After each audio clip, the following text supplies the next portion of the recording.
Olá! O Tá Rolando de hoje é sobre o segundo turno das eleições, tanto para a reitoria da FURB quanto as eleições gerais para governador do nosso estado e para presidente do Brasil.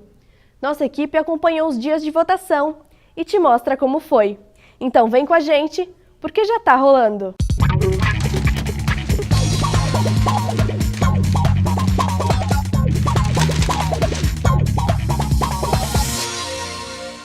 A FURB elegeu no dia 24 de outubro a primeira reitora da universidade em seus 54 anos de história. Márcia Espíndola, candidata da Chapa 3, teve 51,47% dos votos. Acompanhe como ocorreu o dia de votação e o momento que o resultado foi anunciado. Hoje, dia 24 de outubro, está acontecendo aqui na FURB o segundo turno das eleições para a reitoria da universidade. No programa de hoje mostraremos os bastidores dessa eleição tão importante para a vida universitária. Das 8 horas da manhã às 10 horas da noite, estudantes e servidores da FURB foram depositar o seu voto de confiança na chapa que melhor os representava. A estudante de medicina Ana Carolina de Linhares vê a votação como um momento de mudanças para a universidade. Eu acho que precisa de mudança, já está na hora, e não só na área da saúde, que é a área que eu estou mais envolvida, mas eu acho que é importante fazer mudanças para a melhoria da FURB. A campanha oficial dos candidatos começou em 3 de setembro. Inicialmente estavam concorrendo 4 chapas. A Chapa 1, de Everaldo Grau e Maria Aparecida Laux, e a Chapa 3, de Márcia Espíndola e João Gurgel, foram vencedoras do primeiro turno realizado em 2 de outubro. Cláudio João Lotério, aluno de Ciências Contábeis, conta que conheceu mais as propostas de cada candidato a partir dos debates realizados na universidade. Eu não conhecia muito dos dois, né? A Chapa 1, tanto a Chapa 1 quanto a Chapa 3, eu conhecia mais das outras duas, especialmente por eu ser do setor de Ciências Contábeis, né? Da área de Ciências Contábeis, e porém conheci pelos debates, achei bastante interessante, achei que os debates inclusive demonstraram bastante sobre a ideia de cada um e foram totalmente decisivos para que cada um pudesse votar no seu candidato e mostrar qual que é o melhor para a FURB de acordo com o pensamento de cada um.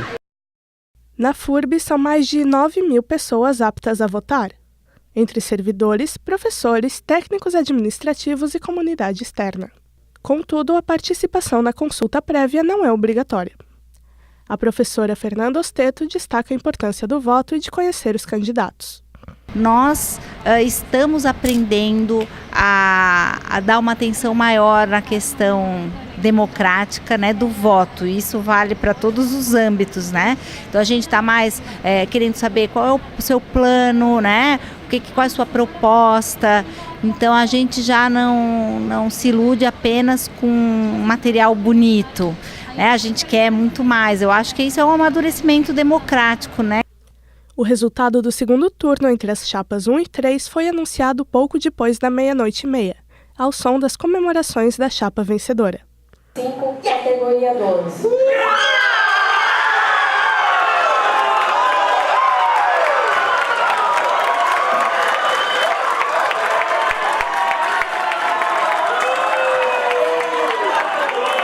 Eu estou muito emocionada, eu acho que é uma responsabilidade muito grande entrar para a história dessa universidade cinquentenária, sendo a primeira mulher. Eu vou honrar cada voto, vou trabalhar intensamente e eu estou muito emocionada ainda, mas eu vou fazer uma belíssima gestão, podem ter certeza. Durante a abertura das cédulas e contagem de votos, o clima era de expectativa. A Chapa 1 obteve 48,53% dos votos, enquanto a Chapa 3 conquistou 51,47% do eleitorado. Para a presidente da Comissão Eleitoral, professora Cristina Ferreira, o processo ocorreu de forma tranquila. Nós estamos muito satisfeitos com todo o processo. A Comissão Eleitoral trabalhou arduamente para que tudo o que aconteceu aqui nessa consulta prévia carregasse a máxima transparência possível. Nós estamos muito satisfeitos. Tanto Everaldo quanto Márcia concordam que a partir de agora, independentemente da chapa ganhadora, o trabalho deve ser feito em conjunto, em prol da universidade. Em boas mãos, até porque tanto a nossa chapa como a chapa da professora Márcia e do professor Gurgel eram alternativas de oposição à nossa universidade e de mudança. Isso é que é o mais importante. Uma surpresa, nós tínhamos expectativa de vencer esse pleito, mas as urnas é que prevalecem parabéns, bola para frente, e temos que agora apoiar, até porque a FURB é uma só e tem vários desafios a enfrentar, e nossa chapa sim vai fazer de tudo para que a universidade cresça e volte a ser a protagonista da nossa região. Daqui para frente vamos ter que todos juntos, realmente não é uma chapa que ganhou sozinha, nós vamos ter que ter união e trabalharmos todos juntos. É isso que eu espero. Agora o resultado será homologado no Conselho Universitário, o CONSUNE, e encaminhado à Prefeitura de Blumenau. Após a aprovação, Márcia Espíndola e seu vice João Gurgel tomam posse em 1º de fevereiro de 2019. E nos últimos 8 anos, o reitor, professor João Natel Polônio Machado, foi quem esteve à frente da gestão da universidade. Conversamos com ele para avaliar a sua gestão. Essas gestões que se sucedem na reitoria, elas têm a sua importância e a sua complementariedade.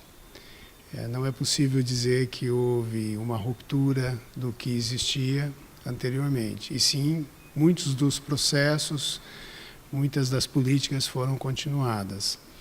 Eu creio que na nossa gestão nós reforçamos a questão da FURB como uma universidade pública. Houve um aumento importante na qualificação, no conceito dos cursos de mestrado e doutorados, e novos programas foram submetidos. Políticas foram feitas específicas para uma para pós-graduação. Nós equalizamos a questão do tempo de trabalho na universidade em tempo integral, que isto era uma grande também preocupação dos docentes na universidade. O ensino, avançamos no nosso projeto de qualificação dos cursos, mostramos para a universidade que a vitalidade da universidade na graduação, a estrutura mais importante são os cursos, isto ficou bem claro. Conseguimos avançar também no conceito da universidade. Pela primeira vez a FURB teve um conceito 4 pelo Conselho Estadual de Educação, que coloca como uma universidade muito boa, e já preparamos as políticas para irmos para os conceitos 5. Mas não foi somente a FURB que esteve elegendo seu representante na última semana. Todo o país foi às urnas para escolher seus candidatos a governador e presidente. Jair Bolsonaro, do PSL, foi eleito com 55,1% dos votos. Enquanto no estado, quem assume o governo no próximo ano é o comandante Moisés, também do PSL, que obteve 71% dos votos. Confira como foi o dia de votação na cidade e uma análise do que esperar para o futuro do país. Com o título de eleitor na mão e o poder de decisão para o futuro, os blumenauenses foram às urnas no último domingo para o segundo turno das eleições gerais. A FURB é o maior local de votação de Blumenau, com mais de 10 mil eleitores registrados. Na cidade, são 243 mil pessoas aptas a votar em 56 locais. Hoje, os eleitores decidem quem será o próximo governador e presidente da República. O dia ensolarado ajudou aqueles que vieram até a universidade em suas sessões eleitorais. O casal Darcy e Nelson Andrade já vieram com as escolhas definidas e contam que encontraram todo o apoio necessário para a votação. Foi muito bem atendido e já tínhamos os nossos candidatos, não deu problema nenhum, foi rápido. E estou de parabéns ao pessoal aí. Tá? Muito bom, tudo certinho e foi maravilhoso. Até o dia cooperou com isso. Apesar do processo rápido, os corredores da FURB estavam movimentados. A eleitora Glair dos Santos Carvalho conta que não mudou de opinião em relação ao primeiro turno e que acompanhou as propostas de seu candidato. Acompanhei todo o desenrolar da campanha, né? E aí decidi pelo candidato que eu considero ser o melhor. Os eleitores tiveram das 8 horas da manhã às 5 horas da tarde para registrar o seu voto. O delegado de prédio Tarcísio Laurindo diz que a votação ocorreu de forma tranquila e sem incidentes. Hoje o movimento está bem tranquilo, bem diferente da anterior, né? Mas eu creio que vai ter o esperado, os 10 mil pessoas. Nestas eleições, mais de 31 milhões de brasileiros não compareceram às urnas. E o professor Clóvis Reis analisa este comportamento do eleitorado. Eu acredito que essa eleição, a decisão do voto ocorreu por negação. Havia quem preferisse esse candidato e havia quem preferisse aquele. Mas no grosso, o discurso era o seguinte: Eu não quero isso e eu não quero aquilo. Não havia uma grande adesão. Ou era eu não quero o PT ou eu não quero Jair Bolsonaro. Não necessariamente eu quero Jair Bolsonaro e eu quero Fernando Haddad. Foi por negação. E quando as pessoas não querem alguma coisa, elas não se sentem motivadas a votar. Ou anulam o voto, ou votam em branco, ou sequer votam. O chefe de cartório eleitoral Ricardo de Souza explica como aqueles que não foram votar no domingo devem proceder quanto à justificativa do voto. A justificativa de requerimento da ausência no dia da eleição, ele tem até 60 dias após a eleição. O eleitor pode comparecer pessoalmente no cartório eleitoral para fazer esse requerimento, mas nós temos no site do TRE a ferramenta do sistema chamado Justifica. Através desse sistema, o eleitor se cadastra, coloca os seus dados e coloca as razões da sua ausência.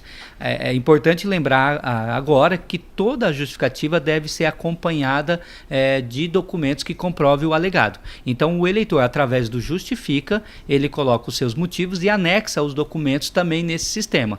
Após o recebimento do cartório eleitoral, vai para a análise do juiz eleitoral para deferimento ou não. E o eleitor recebe a resposta do seu requerimento através do e-mail cadastrado. Ou seja, o eleitor nem precisa vir ao cartório para realizar a justificativa. Uma das marcas deste período eleitoral foram as notícias falsas, disseminadas a partir de redes sociais. Eu acho que as fake news não tiveram origem na mídia tradicional. A mídia tradicional pagou o pato, mas as fake news elas surgiram fora da mídia tradicional e colocando a culpa na mídia tradicional. Quando, na verdade, a mídia tradicional passou a eleição apurando fake news. O que nós percebemos é que surgiu um novo canal de comunicação direta entre o candidato e o eleitor. E esse canal de comunicação direta, para se legitimar, ele questionava e atacava a mídia tradicional. Vamos aos números dessas eleições.